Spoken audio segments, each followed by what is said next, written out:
this is kind of a preview of what's to come over the next few weeks here. I'm going to be shooting some install videos, taking my time, really kind of showing you everything up close and personal. But this first kind of introductory video is going to be just talking about the new boat. So we got the boat finally. It's a Bass Cat. It's a Lynx STS. So I've run the Puma STS for the last 3 years. I've had 3 of them. I had 3 Cougars before that, but now we're in that Lynx. I'm really excited for this boat.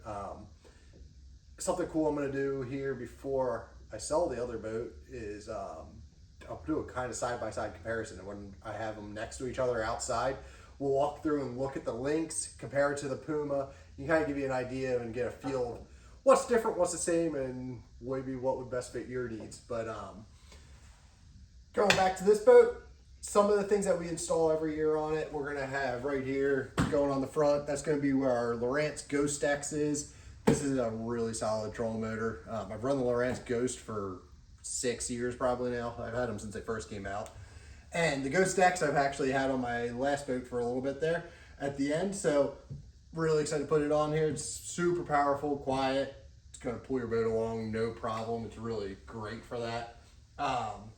Next thing, this is one of my favorite additions to every boat. So if you ever need to buy a birthday present or Christmas or Father's Day is coming up, the MegaWare Flex Step Pro is not something many people have, and they don't know they need it until you get it.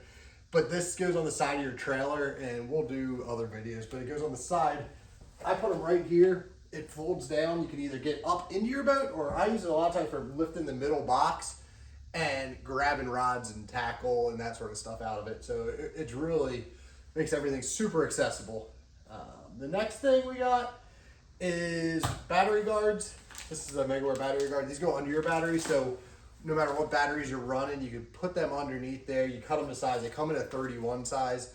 You cut them down to be a 24, 27, or leave them whole as a 31, depending on what you need. They're kind of a flexible rubber. I've done other videos on them if you want to look them up. You can see that. The battery, see here, that's the AGM. I've run these ones forever. These are Deca Marine Masters. I've had them now in 4 boats, and before that I used them years before that I ever started working with Deca. They used to be called the Intimidator batteries, if you ever had those.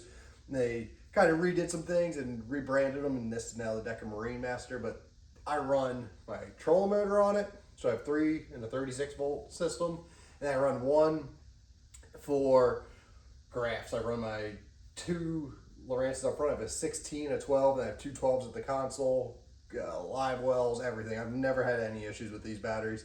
You don't have to worry about that. So if you're looking for batteries, make sure you check them out. They're very reasonably priced. You're not going to be spending that crazy money on lithiums, and a lot of these boats run better with the weight of the AGM still in the back of it. So something else to consider. If you're ever driving your boat and it seems a little squirrelier than you think, you really have to drive it. If you put lead back in there, that's going to make a big difference. It's going to really help balance your boat out more. Next thing we're going to work down here, these are awesome. Again, Van over at Bass Boat Technologies. This one goes on my console. I'll have a 12, and then we have a bigger one here. I'm not going to pick up right now, but that'll go on the front where I'll mount my 16 and 12 with his Warrior mounts. These things are rock solid, just the best in the business. It's what you need to really be fishing really heavy water. You don't ever have to worry about your graphs. You really don't. They're rock solid. They're easy to install too. I do all my installs with them every year. Takes a little bit of time, but it's not hard. I can do it. Any of you guys can do it. Next thing, we're gonna go down. This is Lowrance. This is the Lowrance Active Target 2. This is what I've been running for years. I am going to upgrade to that Lowrance Target, the Active Target 2 XL. I'm curious to see how that is. I have not used it yet. I have one coming here.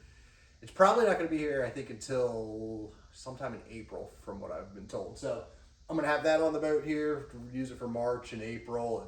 And then this, you can actually swap it out. So you use that same black box that it's in there. You just have to switch the transducer. So you just have to run a new cable for that transducer, hook it right back into your black box, run it down your trolling motor, you'll be good to go again.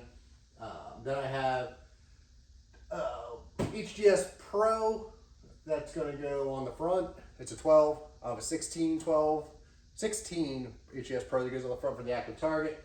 The console, I'm going to start the year off running a couple of FS12s at there, and then I'm going to switch them over to Pros later in the season. We can talk more about that later, but I am curious to run these things. I've heard great things about them, so I wanted to kind of give you guys a little bit of feedback on that, because not necessarily everybody needs the Pros. So this has been an option for maybe saving some guys some money, and more of a curiosity thing for me. So we got them, and then I guess after that it's going to be kind of just getting everything else buttoned up. That's the main things that I'll be doing the install myself on. A lot of the actual wiring is roughed in for me. So like my NEMA, my power cables, my network cables, I send that all out to Bass Cat. So before they get everything slapped together, they run that for me. So it's all roughed in there. I just have to figure out which cable does what. I do a little bit of labeling on my networking cable, so I know exactly what things are in case things throughout the year stop working. So that's kind of the run through. I will give you a much more detailed walkthrough once I have everything installed. We'll go through it, look at it up close. And like I said, I'm really excited to have that Puma STS and the Lynx STS next to each other to show both of you. That's going to be, I think, a good comparison. That boat is sold, and this one actually is sold as well. The gentleman that bought this one gave me a deposit last year. He got to pick out all of his colors, which I'm not a red guy, but this red is sweet. I think it's called Volcano Red. And once we get it outside, when it stops raining here, I'll really give you a look at it before it gets wrapped. But it's a really good looking boat. If you're ever interested in ordering a boat, so if you wanted my 27 boat, it's usually around June or July of 26 that I'll put that order in. So then it'll come in late November. I'll get that boat all rigged and ready to go, and then you'll get that boat in 27 that fall. So if you're interested in that, shoot me a message, Instagram, Facebook, go to graybuckfishing.com. I have a website contact form that you can reach out that way too. But it's a great way to save you some money, and it makes my life a little bit easier at the end of the year in the fall when I don't have to stress about selling a boat. So if you have any questions, put them in the comments below. If you've run the Lynx yet, let me know about that too. I'd be curious to hear what your thoughts are on it. But again, very excited for this.